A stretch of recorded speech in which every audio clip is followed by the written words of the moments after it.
This is KC Sports Network, proudly presented by Emprise Bank. Welcome back to Run It Back here with Jazsmin Halliburton on the Kansas City Sports Network. I am joined by none other than Sophie Smith, who is the other sideline reporter. You saw hit a Whetstone on the show a couple times. Now you got the 1-2 punch at sideline reporting, none other than Sophie Smith. Sophie, thank you so much for coming on. I know I've been trying to get you on this damn show for weeks now, and it's finally worked out on a Sunday at 11 a.m. at such an odd time. So I appreciate it. Yes, thank you for having me. All right, so I know it's been a long time. Y'all ain't seen my face in a minute.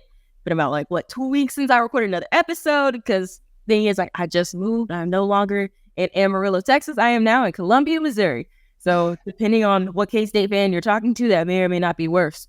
So considering that K-State did not have the best outing here 3 weeks ago, but we're not going to talk about that because that hurt a lot, and they did not consider my feelings going through my first day of work with all these Mizzou fans knowing that K-State lost to Mizzou. But it's all good. See, that's in the past, and obviously I'm clearly over it. You feel me?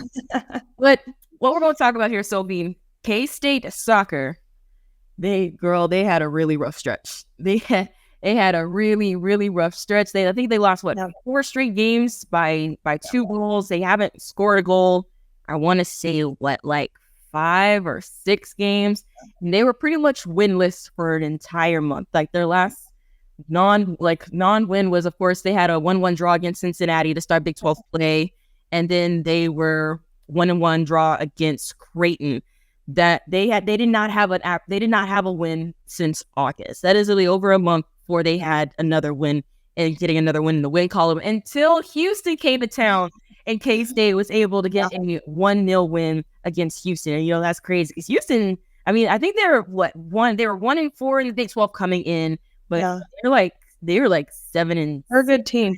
They're a really good team. They had a lot of tough competition, and they were what is it? They were the number 1 team in the Big 12 with goals scored. They think they had 32 goals scored this season so far. Do you know how ridiculous that is? 30. It's been in the Big 12. Yeah, in the Big 12, I don't even know what their national ranking is, but 32 damn goals in 14 games or whatever. That's ridiculous.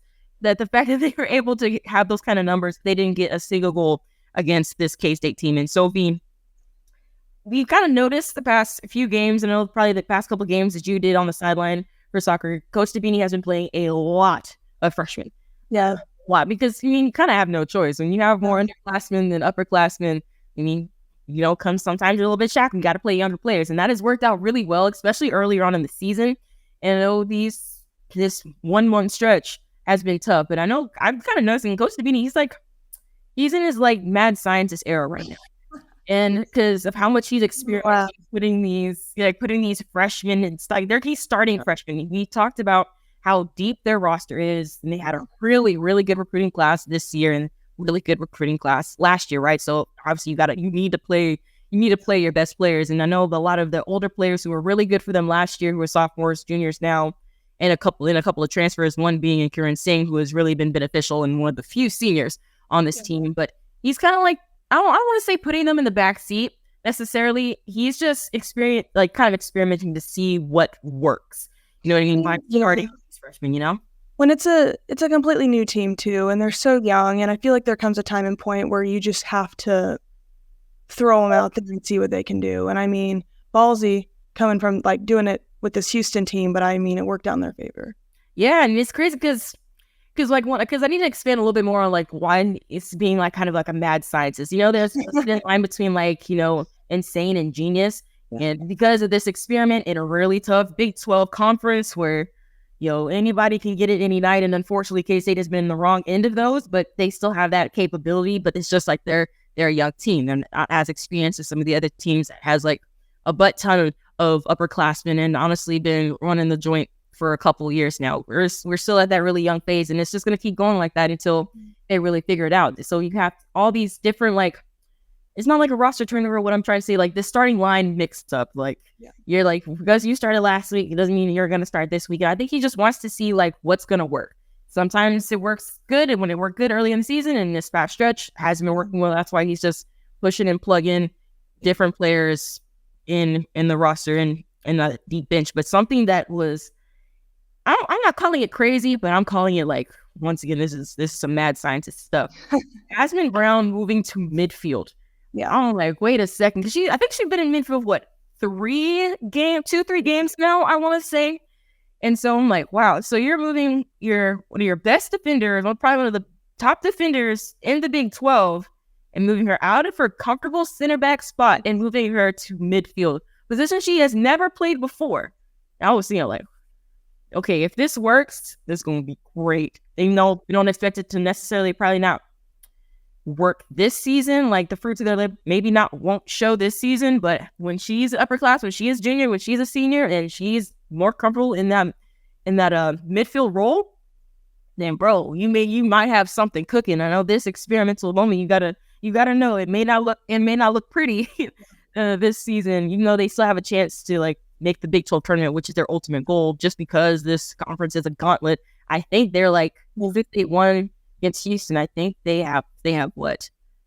They can get one more Big 12 win at some point, and they'll be top 8 in the Big 12, and top 10 teams get to go to the tournament. So it's like, just because the Big 12 is weird, they still have a chance with how this is experimenting. But moving her in a completely different position, almost halfway through the season, is just insane to me. But it really might work, you know? Yeah, I'm pretty sure she said like after the game, like she's never played there before, but she's just trying to understand the role better. And I mean, like, if she's the team player that she is, like, she's gonna do whatever she can to help this team win.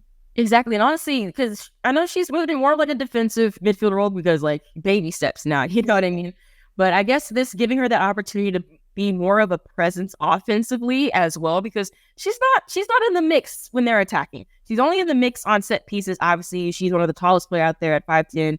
She's gonna get a header. She's gonna get her head on the ball in some way, form, and fashion, right? And she scored the one goal, the game-winning goal, essentially for K-State against Houston, with her third goal of the season, which leads the team in goals with her three straight headers. Okay, that's her way for her to score, right? So moving her into that midfield role, they'll probably press up a little bit more, have her in it. I know you probably won't see, maybe if they keep her in that midfield role, they probably won't see too much of it maybe till later into the season, if at all, because like I said, probably baby steps where like, yo, you just get the defensive midfield role. Your job is learning that, and then maybe later on starting to press a little bit more up the field. And then I guess at that point, she doesn't really have to, because you have, Morgan Strutman, going crazy when she has the ball at her feet. Still have Riley Baker at the forward spot as well. And like I said before, this bench is deep. You don't necessarily have to rely on her to be the offensive presence, because that's what she's going to do on set pieces anyway, right? So I see the vision. I truly I do too. Because I mean, honestly, at this point, like, what do you got to lose? Like, it's already it was like a winless month for them, like with the 2 draws in there, the rest unfortunate losses. But I mean, a couple of losses, like, doesn't look as bad as what the score says, because I know against Baylor's a good team, of course. They lost that game 0-2. K-State had some chances in there where it was just like correctly placed defenders in an empty net that was able to block those off, and we'd be having a completely different conversation of how well this works and how well something else doesn't work, right? But considering like you have all these freshmen, you have all these really good freshmen and sophomores, really deep bench altogether, and also a few like some good upperclassmen as well to probably come in off the bench and maybe keep things settled and things like that, and use their experience when you have late game situations, and of course use the youth and the speed and the skill that the freshmen have, but still not as much experience. So I see where he's going with this. I really, really do, and I like it. And I like it. I'm just saying, it's not going to show up immediately, because I know I have to have patience for it, because I know when I watch, I'm just going to be like, oh my goodness, but I'm like, I just got to understand that he knows what he's doing. I'm not upset with what he's doing, because why the hell not, right? You have all these good players. They're not at that level just yet, but you keep throwing them into the fire like this, they will be. You know what I mean? I agree. I think, and like with that goal being scored in the first half, I think Coach talked about just being more aggressive in the first half, but like, I mean, it didn't play out for them in the second, but I'm glad they got out there early in case they could have scored 32 goals. Honestly, I feel like they right, because I feel like this team is better with a lead. Yeah. It's just like, I know beforehand, past times they'll play with the lead and they'll play not to lose it. Yeah, I mean, here we haven't seen them continue in the second half when they get an early first half goal, but it's that they just it feels like they're playing a little bit looser when they have a lead. Not saying like the opponent can't score a second half goal. We've seen that before, right? But it's just that this young team, they have a little bit more confidence going into the second half, and they're able to do that, able to tighten up more defensively, because they did the same thing with Houston. Like I said, Houston's good. Like, I get they have like a 1-4 record in the Big 12 right now, but like, bro, they're good. They average 2 goals a game, and just to hold them to literally none. I think they only had 11 shots and only 4 on goal. That's below their average on what they're doing. Like they are putting they're putting their feet on people's necks, like offensively when they get the ball in their attacking part of the field. So, and honestly, you kind of have to do your props, because once again, Jazsmin Brown, she's not in that center back position anymore. She's in that defensive midfield spot. So freshman Anna Pagano, she took that center back spot. This was, I think, her first start of the season against Houston, and now I'm just like, and honestly, this is kind of like, yo, imagine because she didn't play a lot this season coming in. I think she played a little bit against Baylor, but of course, getting her first start, I'm like, this kind of speaks to how well Pagano's probably doing in practice. So once again, move one of your best defenders up to that midfield spot. I'm literally one of your strongest defenders, all right, and one of the better defenders in the conference, right? So I'm like, that takes some guts, but also shows probably how good she's doing as a freshman in practice in that defending spot, and just to move her up. She was playing really well, really, really well because of it. I like what they're doing. I'm just glad it was against this Houston team, just to have their confidence and their momentum, going into next week as well. Yeah, honestly, they really need some of that momentum, because who they go up against this upcoming on Monday? Number 7 BYU.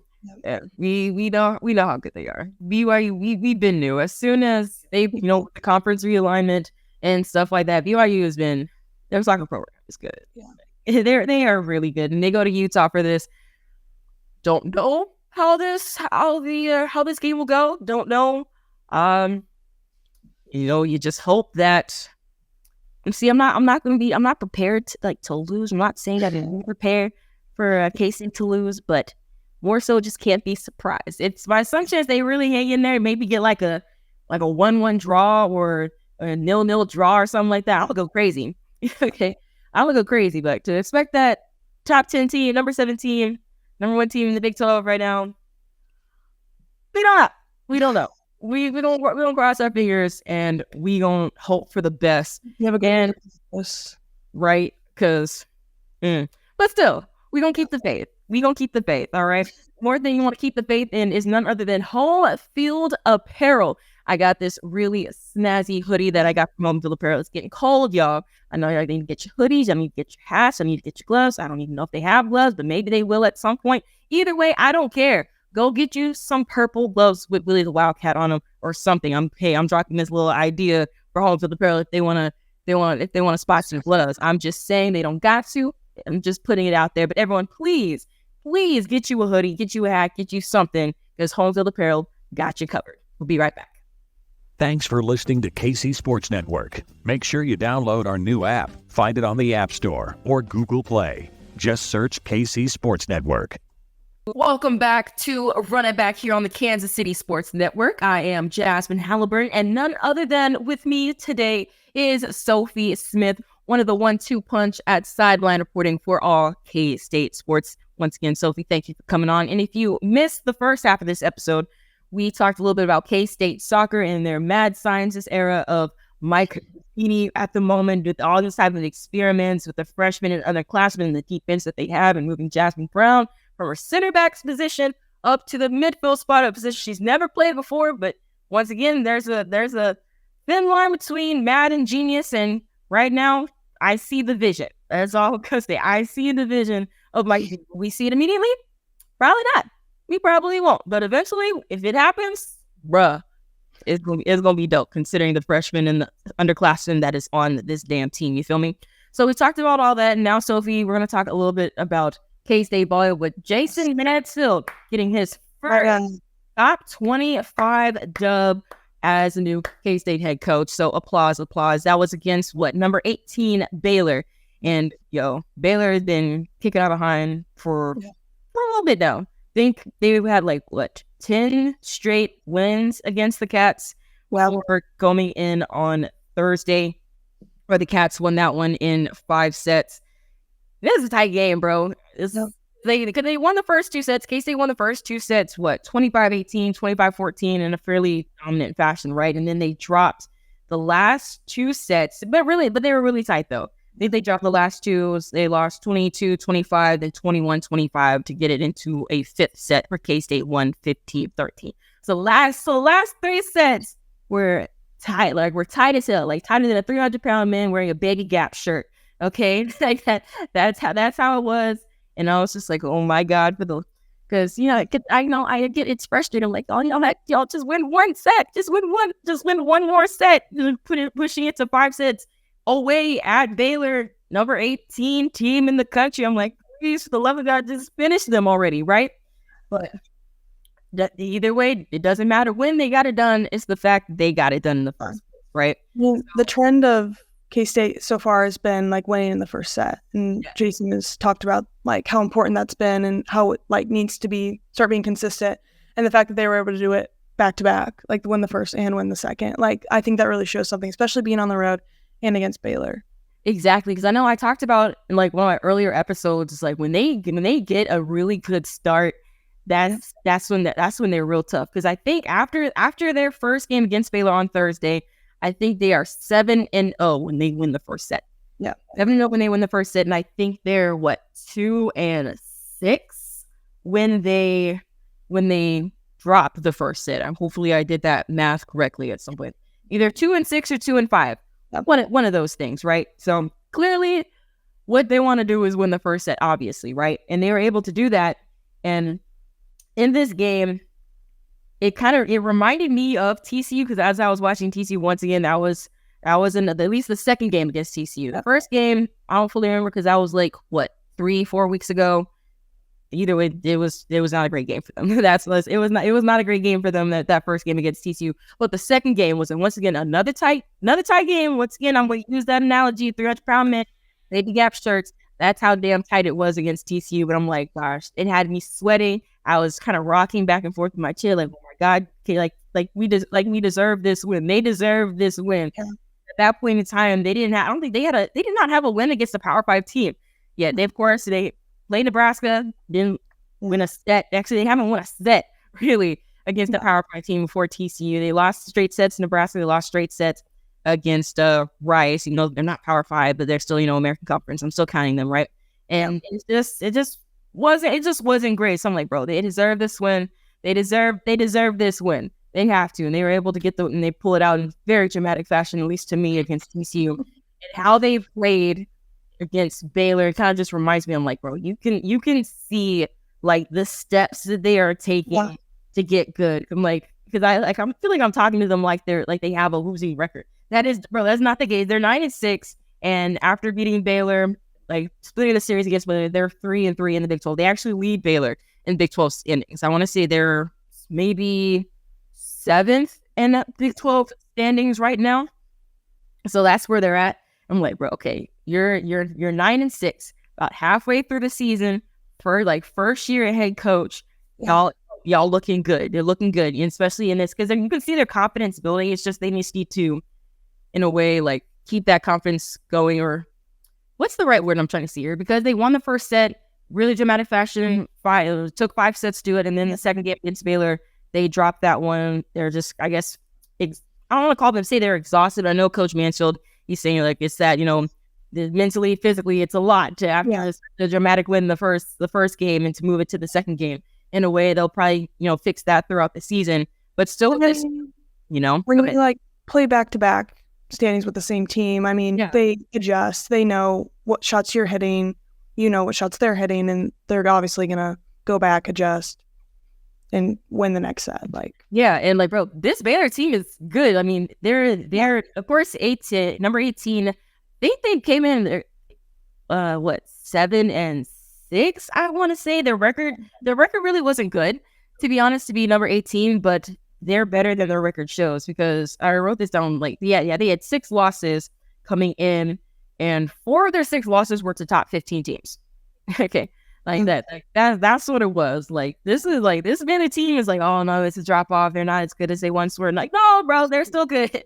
They're still good. They don't have any seniors on their team. As I was watching the broadcast, that's what they said. I was like, oh wow, they number 18 in the country, 0 seniors, and they had a really tough non-conference schedule. I think they played number 2 Wisconsin and Minnesota. They played Ohio State, and who was number 19. They won that game. They had a really tough schedule. So obviously I can see why they're still ranked number 18, despite having not the best record for someone who's number 18 in the country, right?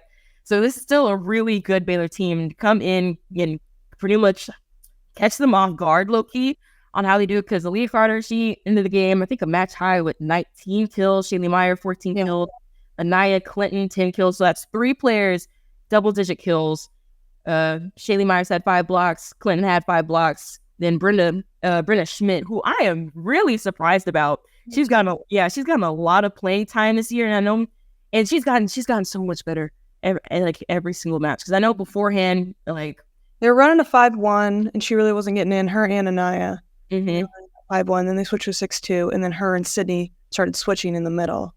Yes, because I know, because as you're saying how they're switching them, doing like the 5-1 earlier on in the season when they took Sydney out, it was just a drop off. It just looked like a drop off play, you know. So I was like, oh my goodness, like every time they took her out, I'm like, oh gosh, when can she get back in? You know what I mean? But now you're seeing Brenna, like, obviously being the 6'6" queen that she is.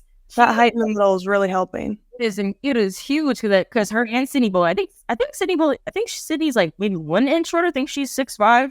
Either way, like, bro, having them in the middle, like, Sydney is like one of the best middle blockers in the Big 12, and clearly she's not gonna be here forever. She's gonna graduate after this year, and so you're gonna need Brenna to really get that playing time, because she's gonna be the one. She's gonna be the one next year, right? Because she's only a sophomore, and to see her kind of grow, like what she's been able to do, it's just so nice to see. She's getting more aggressive offensively as well, and K-State's defense has like improved, literally, like almost like match by match. You know what I mean?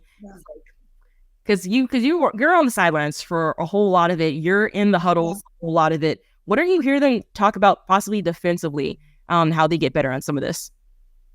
I just think, well, the arena gets so loud, and Jason's not a yeller. He won't yell. He won't change his tone. He won't get excited. He is so composed. But I know in the huddle, I know a lot of the players just like to take over for the first half of it, and Jason and the coaches will talk. And I know they always reiterate just like don't lose like what we've learned. Like just keep your training, stick with your training. You know what to do, go do it. Like, simple as that. Yeah. I mean, I think that was the same for offense as well. And because I think he mentioned it in one of his post games with and after the first game against Baylor, because they outblocked Baylor by 9 in that first game, and they outblocked them again by, they hit under 100.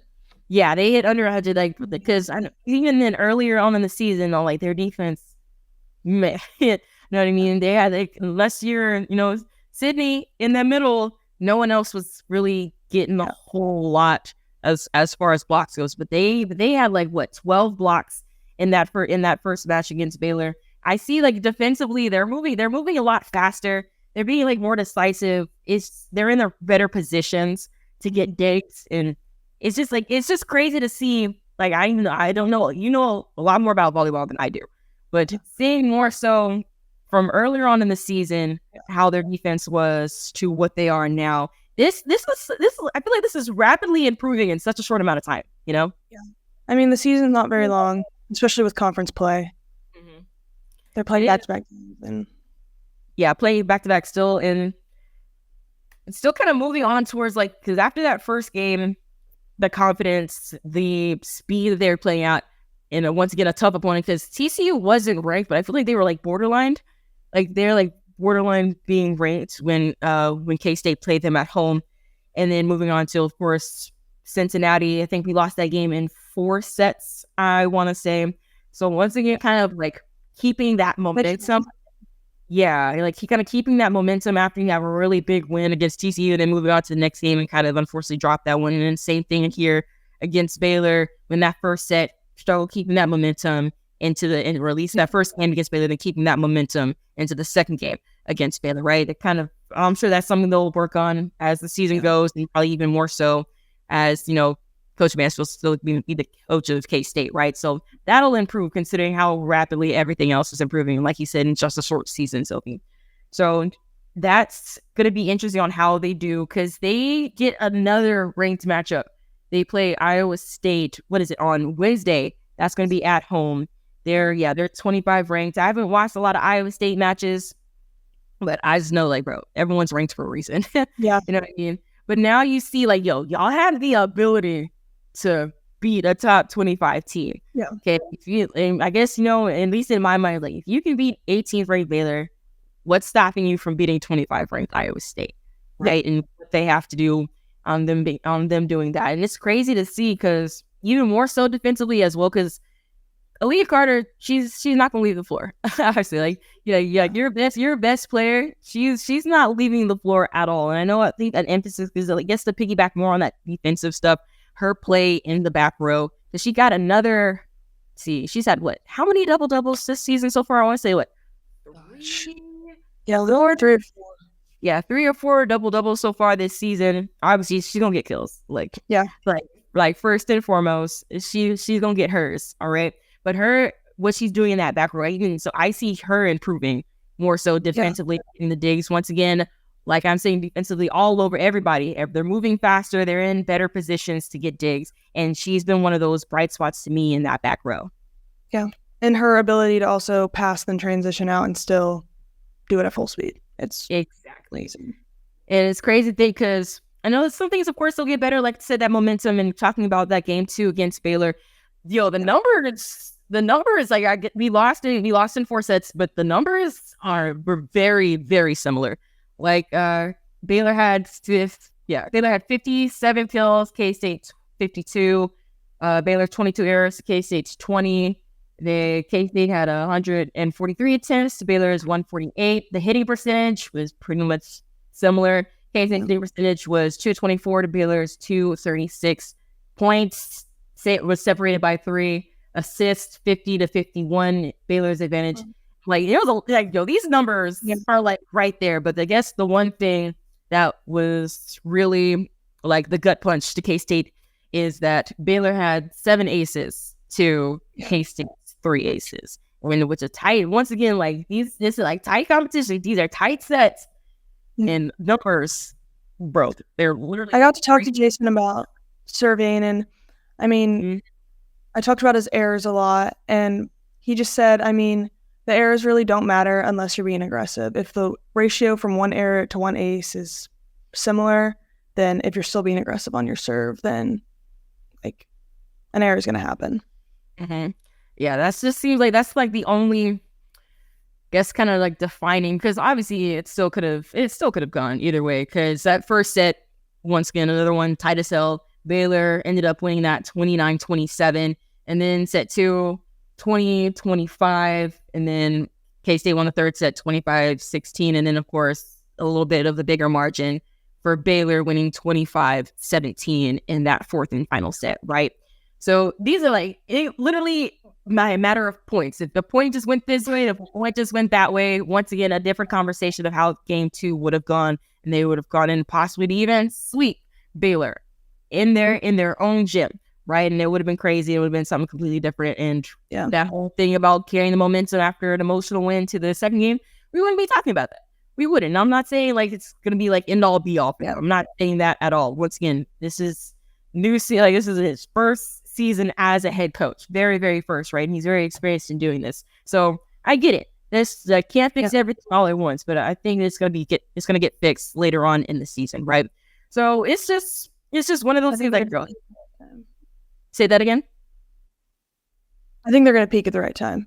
Oh, for sure they're going to peak at the right time. Like, I don't necessarily, I don't know how things will look as far as them getting into the NCAA tournament. Don't know. I feel like there's a lot of things that has to go their way to be able to do that. I want to see if I can pull up the rest of their schedule because obviously we got 25 ranked Iowa State coming to town. Then I think UCF is a winnable game. See Oklahoma, the 2 games at Oklahoma, and then that's where things get a little bit messy. After that Oklahoma game, they have BYU in Manhattan, 10th ranked. They're at this time they're 10th ranked. Who knows? They might move up or down by then, but they'll play BYU number 10 in Manhattan, and then they go to Lawrence to face 17th ranked Kansas, and then number 8 Texas comes to town right after that. So these are three opponents. Yeah, 2 of them you have to play twice that are ranked in the top 25. Yeah. So if they are able to get out of this stretch with Iowa State 25, UCF, and the series at Oklahoma, who knows what this will look like. So far, I don't think anyone has had any luck against BYU. I think they're undefeated in conference play. I want to say that they are. I mean, that sounds right. Yeah, I mean, I think they're undefeated. I think Texas, they might have dropped 1 in conference play, possibly. I'm not fully sure, but either way, this is a damn tough stretch that K-State is gonna have to get into. So if they're able to say they do win first game against BYU, first game against KU, how they're gonna come back and be able to do that, because these are really good teams that losses maybe not phase them. They're gonna make their adjustments and they're gonna come out. How are they gonna do that, right? So all we gotta do is sit back and see, because that's all we can do, and maybe we'll have a little bit of glimpse of how aggressive they'll be these next 4 games with Iowa State, UCF, and Oklahoma. So just gonna sit back, watch, eat our popcorn. That's it, and we'll be right back with more Run It Back. Thanks for listening to KC Sports Network. Make sure you download our new app. Find it on the App Store or Google Play. Just search KC Sports Network. Welcome back to Run It Back here on the Kansas City Sports Network. If you guys missed it before, no worries. We talked a little bit about K-State soccer and Coach B being the mad scientist that he's approaching in this era of his, season with K-State, his 300th career. I forgot to mention that beforehand. So congratulations, Coach Beanie. Once again, that mad scientist era seems to be working out so far. Then we talked about K-State volleyball with Coach Mansfield getting his first top 25 dub against 18th ranked Baylor. It's splitting that series in Waco. And now we've talked about soccer, we've talked about volleyball pretty much this whole entire time, but now I'm excited to get into something. K-State women's basketball, bro. Look here. I know I'm putting a lot on them because I know in previous shows that I've done on the radio station, things like that, bro, I told him, I expect nothing less than Big 12 champions. I know that's a lot to put on Coach Minnie. That's a lot to put on the team. Bro, they are so damn capable of doing it. Get it? They were able to, I think they were able to go second round in the WNIT. That's without Aoki being out for the season. The potential is there, Sophie. It's there. And it's, how can I put it? Because the excitement that is in my body, K-State women's team, okay? We already have 3 players who was named to their preseason All Big 12. It was, of course, obviously, Aoki. What more needs to be said, right? Gabby Gregory, who turned out to be probably one of the best transfers that we might have ever had in the history of K-State women's basketball, right? And then, of course, Serena Sundell. Those are the 3, right? And then K-State is preseason top 4 in the Big 12 preseason standings. They're at 4, with Texas being number 1, Baylor 2, which is surprising, using past success for Baylor, even though last year it was kind of cheeks. And then Kansas, who actually won the WNIT, so that's honestly really fair. Honestly, I put Kansas at 2. Yeah, Baylor. If it was me, but I understand it's not. What's done is done. But Kansas deserving to be top 3 and possibly the standings, because winning the WNIT, I get it. I understand. It's not March Madness. It's not Final Four. It's not that. But still, winning the WNIT is going to give you a lot of street cred, and that's what they got. So I see why they're at number 3, and of course, K-State at number 4. And I honestly, if no one watched K-State women's basketball and maybe looked at our record last year, they'd be like, why? Yeah. Well, that's because they're stupid and they didn't watch. That's why, okay? Because obviously you got Gabby Gregory. Her coming back for another year is huge because she sees what they got here, right? Yeah. She sees, because honestly, she's probably the best post-up guard in the country to me. I'm like, because that was the concern when Ayoka Lee went down last off season, was unable to go this past season. Like, damn, who's going to be that person for us in the paint, right? Oh. Bro, you gonna have 5'8" Gabby posting people up and putting it in the hoop, getting and all over the damn place, are flexing on people. Like, damn, bro. I'm like, so this is what you want, man. Like the first couple games I saw, I was just like, girl, you got to be kidding me. I was like, yeah, like I was like, no one else see that. I'm like, all right, y'all don't see it, and she just kept doing. Obviously, when you do it against non-conference, cool, whatever, and you do it in conference, cool, whatever. And not even like brush past that non-conference, because if I do so recall, taking down number 4 Iowa, okay, that was damn near crazy. I lost my mind in that game, and honestly, I'm a little bit scared of when we go to Iowa this time around, because I know they're going to remember that, and Caitlin Clark is an absolute killer. So, but we're going to worry about that when that comes. All right, we'll cross that bridge when we get there. But until then, obviously, Gabby Gregory being on the Big 12 preseason list, well-deserved. Obviously, Ayoka Lee and then Serena Sundell, like, assist queen. Okay, already at a sophomore. You saw it her freshman year. You damn sure saw it her sophomore year. Now, bro, she's going to have options coming into this season. So I'm excited, Sophie. I really am. Yeah, it's going to be good. It's going to be damn good. Like, I get it. I don't want to put this pressure on the world. I don't want to put this pressure on Coach Mitty. Coaching staff, I'm like, y'all know what y'all got better than I do. I'm this damn excited. You know what I mean? And they're able to get a couple of transfers. One being Zanaya Walker from Louisville. Actually got 2 transfers from Louisville, and they got Amani.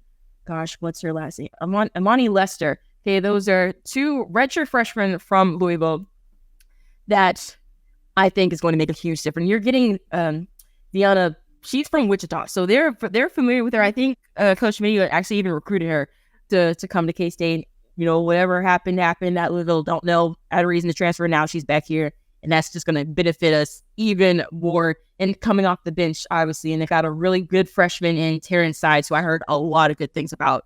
She was like, she was a bucket. And I want to say she in Phillipsburg, Kansas. I'm not sure what high school she went to, but it was one of them, small schools. But either way, she was putting up buckets. All right, buckets night in and night out. Right. So that offensive power is going to be so damn huge, because once again, you still got Ayoka Lee coming back. They like Princess 61. You know what I mean?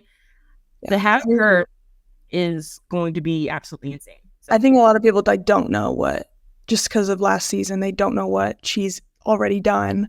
But I feel like it's going to be good. Bro, how fast people forget, bro. And it's crazy because she's a Baylor hanging up in Bramlage. She's gonna have another one, right? Her number is going to be retired. 50 is going to be retired. You put up 61 points, most points scored. Damn, I think whatever in men's and women's NCAA basketball, her number is getting retired. All right, so she's gonna have 2 banners hanging up in Bramlage when it's all said and done, right?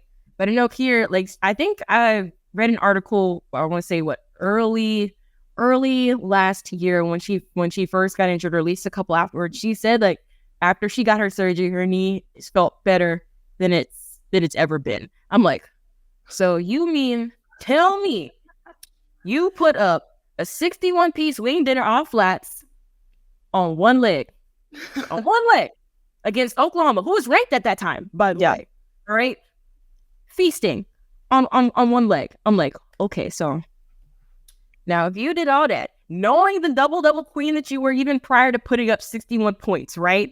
So, bro, you gon' eat, okay? And it was crazy how so many people, was recruiting to kind of, in the Big 12, was recruiting to defend against Ayoka Lee, right? They had a lot more bigs kind of, in there, but once again, she was out. So they're like, what the hell are we going to do with these bigs? Obviously, you know how to use your bigs, right? But they recruited these bigs to help defend against Ayoka Lee, right? Because I know if you look how before last season, so we want to look at the freshman year of Sierra Sundell and the Glenn twins, right? How it was all Aoka. Like she was getting triple teamed. They were literally leaving the Glenn twins, Serena Sundell at the 3-point line open. They're like, you're not gonna shoot. We're just gonna drop back and defend Aoka. They're gonna defend Yoki because they know you're not gonna shoot. And I'm like, what type of disrespect is this? Go ahead and shoot. But that's not what Coach really wanted from them at that time. Yeah. And so no injury is ever good, right? But I feel like for like the development of Serena Sundell and Jalen and Bradley Glenn is that they needed to develop because of Aoka's injuries. Yeah. They had to learn to, they need to learn to create offense themselves. You know what I mean? They needed to learn how to shoot. And Bradley Glenn, Jalen Glenn, they're one of the better 3-point shooters on this team, along obviously with Gabby, right? So the fact that this is a blessing in disguise that Aoka, like Yoki couldn't go last season. So now they had to learn, right? Where's this offense going from? Where are the options that I have for Serena to be dropping dimes to Bradley in the corner or at the top of the key, to whoever's, running the floor at that time, right? And they were able to do that. And no, they're not going to get all the wins. They didn't make it to the NCAA tournament like we had hoped, but they still were able to do a little bit of damage in the WNIT. Just see what they've been able to do without their best player, one of the best players in the country. Forget the conference. One of the best players in the country. Yeah. She was out, and how they were able to do offensively and even defensively. Because, bro, like Jalen Glenn, she should have been in all defense. She should have been all. And she wasn't. Why? I don't know. She led the damn conference in steals. So how you will not have the person who led the conference in steals in all defense? I did a really long rant on the radio with that, and I'm not going to do it again because I will be ranting. I will be ranting, damn it. I will be ranting, and I don't think we have time for all that. But still, I don't get it. I was gonna say I do get it, but no, that'd be a damn lie. I don't get it. But once again, I think she gonna come correct. She that error will be corrected. I think she's gonna be coming for people's throat defensively. She's going to be locking ladies up. That's what I truly think, because I think she's got a bone to pick, and she should. And even that is going to go towards them having a really, really good chance to be Big 12 champion, Sophie. Yeah. That's all I say. You got any final thoughts?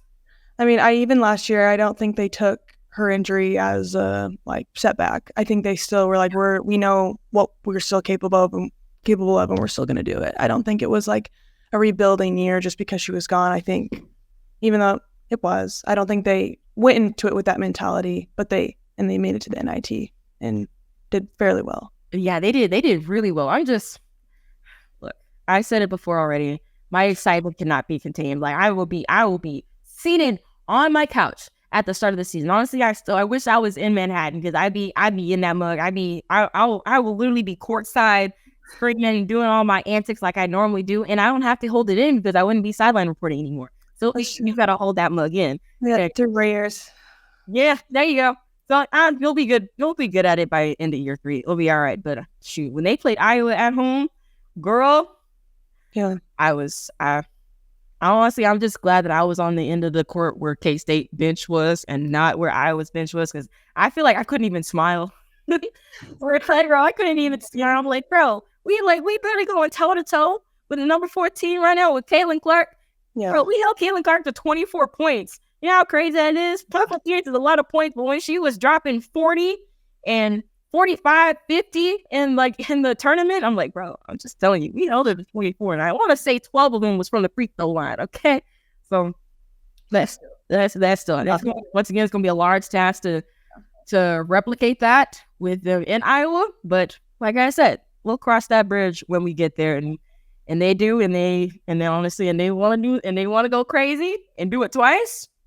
You're not gonna be able to shut me up, bro. Like, you're not gonna shut me up, because I'm gonna be screaming. I'm gonna open this damn window, scream out of it, and I want y'all to quote me. If this is being recorded, y'all gonna know if they beat Iowa at Iowa for the second straight year, I'm sticking my head out this window and I'm screaming to the top of the heavens to people who has no care because I'm in the wrong damn city. Okay, but that's what I'm gonna do, and I'm gonna end with that. So please, thank you guys for watching. We'll be back next week with more Run It Back. Until then, be good.